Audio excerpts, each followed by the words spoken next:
Saya nggak ada dasarnya lah. Nggak ada dasarnya. Tapi saya kan baca itu dan saya tanya sama Coach. Sebenarnya saya mempertanyakan tuh. Jadi bahas. Tapi lucu juga Coach. Akhirnya kan kejadian karena nggak masuk akal juga. Kalau kita kan main Belanda, kita pernah dijajah Belanda. Ya. Banyak sekali Belanda ini orang-orang dari Amerika Latin itu gimana bisa? Kalau misalnya pemain naturalisasi dia orang-orang Inggris, karena mereka pernah jajah Inggris, masuk akal. Gitu. Dan alasan salah satu pentolan Malaysia, orang kaya lah, dia bilang kenapa sama FIFA di approve dan sekarang di ban? Ya gampang aja, kalau lu mengeluarkan dokumen yang menurut aturan sesuai makanya FIFA approve, tapi FIFA nggak tahu kalau ini palsu kan.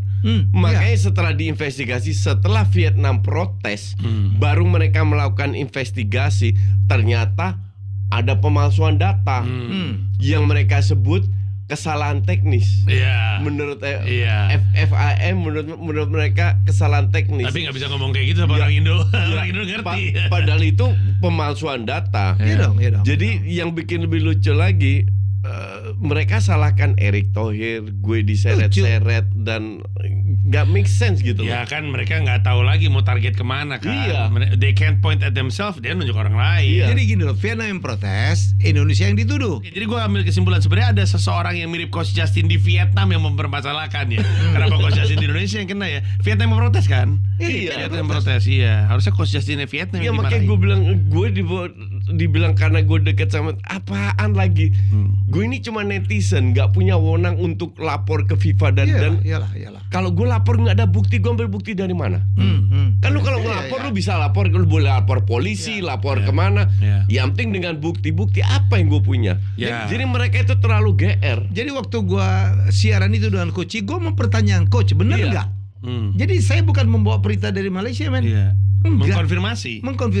Dan dia jawab juga, hati-hati juga lah. Karena gue baca dari berita nasional. Memang ada.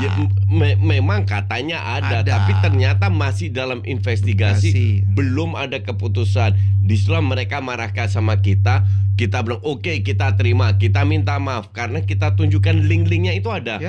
Bahwa kita pun kena PHP, selesai. Nah ternyata yang kita sebut itu beneran. Sekarang beneran kena sanksi. Panik semua. Panik semua. Untuk gue still nggak penting, ini bukan urusan kita. Lu mau di-ban nggak di-ban, we don't care. Lu mau 1000 naturalisasi, we don't care. Tapi menjadi care pada saat lu salahin kita gitu. Iya betul. Ketika lu mulai bawa kita jadi ikut nih. Kok bisa lu salahin kita gitu. Kalau nggak biarin aja lu urusin masa lalu lah. Mungkin mereka juga sentimennya lebih kepada nggak usah ngomongin sepak bola gua lah gitu kali ya.